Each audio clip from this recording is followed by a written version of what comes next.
Рахмет. Баршаңызға сәлем. Дәл қазір сіздер мені оқымаған кітабы жоқ, бір кітапхананы бітіріп тастаған вундеркинд бала деп ойлап отқан боларсыздар.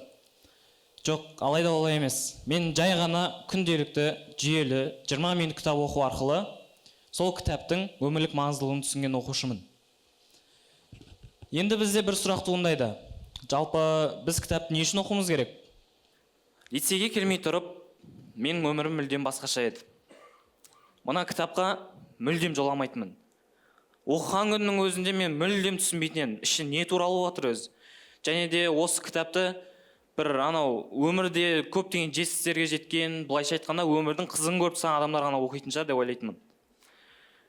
Тіпті ата-аналарымыз, ұстаздарымыз бізге осындай кітаптың пайдасы, көптеген жетістікке жеткен адамдар көп кітап оқиды екен, сол туралы айтып жатады. Бұны барлығымыз естіген шығармыз, мен де естідім. Алайда бұның ешқайсысы менің кітап бастап кетуіме ешқандай себеп бола алмады. Лицейге келген кезде мен жаңа өмір бастадым деп ойладым. Жаңа өмірде жаңа нәрселерді үйрендім. Соның ішінде кітап оқу да болды. Мен лицейге келгенде де менен кітап оқуды талап етті. Тіпті білесіздер ме? Лицейдегі күн тәртібіне жай ғана оқушы кітап оқысын деп, кітап оқуға бөлек 20 минут уақыт қосып қойған ғой. Сұмдық қой мынау. Мен таңғалдым. Мен мына 20 минут уақыттың ішінде Нарутоның бір сериясын көріп үлгеріп тастаймын ғой. Алайда бұл 20 минут мүлдем басқаша өтті. Айтып жатады ғой, бір істі бастасаң, оның 50%-ын істеп тастадым деген. Алайда мен сол кітап оқуды бастай алмай жүрдім. Тіпті істеген бір құлықтарым болды. Айтып беретін болсам, тәрбиешімді алдадым. Сол 20 минут уақыттың ішінде келем, кітапты ашып қоям, ішіне телефон салып қойып, TikTok, Instagram көріп отыра берем. Тіпті бір күндері кітабымды әдейі жатақханада ұмытып кеткен кездерімде болды. Әрине бұл құлықтардың барлығы үнемі іске асқан жоқ, көп сабақ алдым. Солайша кітап оқуды да үйрендім. Ішімде бір кішкене сезім пайда болды. Солайша осы кітап оқудағы 20 минут уақыт мені өзгертті. Біріншіден, оған себеп болған менің тәрбиешім. Тәрбиешіміз бізбен бірге отырып кітап оқыды. Бәріміз бірге бір кітап оқып бастадық, бір кітапты бітірдік, бір кітапты талдадық. Солайша тіпті кейбір кездері осындай оқыған кітаптарымыз туралы тест жинақтарын ұйымдастыратын. Сондай тесттердің бірінде Ғабит Мүсіреповтің ұлпан шығармасы туралы тестті мен 2-ші орын алдым. Солайша алғашқы 3 орынды алған оқушыларды тәрбиешім апарып Шымкент қаласына қыдыртты. Міне, мынау мотивация болды. Тіпті осыдан кейін біз сыныбымызда бір-біріміздің кәдімгідей жарысып оқитын болып кеттік кітапты.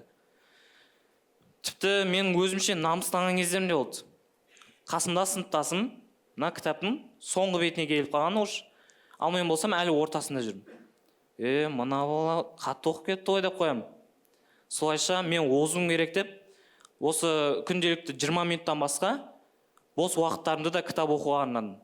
Осылайша бос уақытымда кітап оқу арқылы тиімді пайдалануды да үйрендім. Екіншіден, сол тәрбиешіміз бізге кітапты сауатты оқуды үйретті. Олар 3 нәрсе болды. Біріншісі, кітапты оқып, оны түсіну. Одан кейін кітапты салыстырып, өзіміздің өмірімізден салыстырып көру. Үшіншісі, оның ішіндегі оқиғаларды, жалпы кітапты бағалау. Сол кітаптың авторының көзқарасын, басты идеясы қандай, кейіпкерлердің сезімдері қандай болды, барлығын отырып талдайтын едік. Бір сөзбен айтқанда, әр кітаптың жілігін шағып, майын ішетін едік қой. Солайша біз кітапты талдауды үйрендік. Осындай кітаптан көптеген құндылықтарды ала бастадым. Және де маған ең қатты ұнаған осы Шерхан Мұртазаның Тұрар Рысқұлов жайлы Қызыл жебе кітабы, шығармасы. Осы шығарманың мен бірінші кітабын оқыған кезімде мен өте қатты ішінде бір сезім пайда болды. Мен бұл кітаптан бірдеңе алып жатқанымды сездім. Күнделікті осы кітапты оқи бердім, тіпті қызығып кеттім. Солайша алғашқы уақыттарда, алайда менде кітап оқуда көптеген проблемалар, мәселелер болды. Бір оқиғаны айтып берейін. Осы кітапта Тұрар әкесі Рысқұлды алып кетеді екен. Тұрардың әкесі Рысқұлды құлдыққа алып кетеді, ол жерде жұмсайды. Солайша Тұрар сол кезде еш ойланбастан әкесінің артынан кетеді. Ол сол жерде өзің де қиналатын, әкесін де қиналатын, тіпті ол жерде Асқар Таудай әкесі оған ешқандай көмек бере алмайтынын біле тұра, ол әкесімен бірге кетті. Мен бірден ойландым, мен неге осы Тұрар секілді бола алмаймын? Осындай технология дамыған кезде, бейбітшілік заман кезде, маған осыншама көмек қолдар созылып тұрған кезде, мен ол Тұрар Рысқұловтан асып кетуім керек қой. Солайша менің ішімде жігер пайда болды. Және де мен кітап оқыған кезде, кітап менің өзімнің осы өмірде мақсатым бар екенін есіме түсіреді. Мен осыны түсіндім. Солайша кез келген қолым босаған кезде кітапқа қарай жүгірдім. Бір адам менен кеңес сұраса, кітап оқы дедім. Бір оқиғаны айтатын болсам, жаңағыдай үй жұмысын істеп отырмын. Барлығын бітіріп тастағам. Телефоннан TikTok қарап отырсам, ағайым келеді. Көріп қойды. Балам, кітап оқысай. Балам, жұмыс істесе, не үшін оқысын дейді. Соны айтам, ағай, мен үй жұмысын бәрін бітіріп тастадым ғой, не істеймін деймін. Кітап оқы дейді, бірден. Солайша осылай түрлі жолдармен мен кітап оқуды үйрендім. Жалпы қысқасын айтқанда, мен лицейге келмей тұрып ойлайтынмын. Осы кітапта жазған ақпараттардың барлығы теледидарда да, ғаламторда да бар ғой.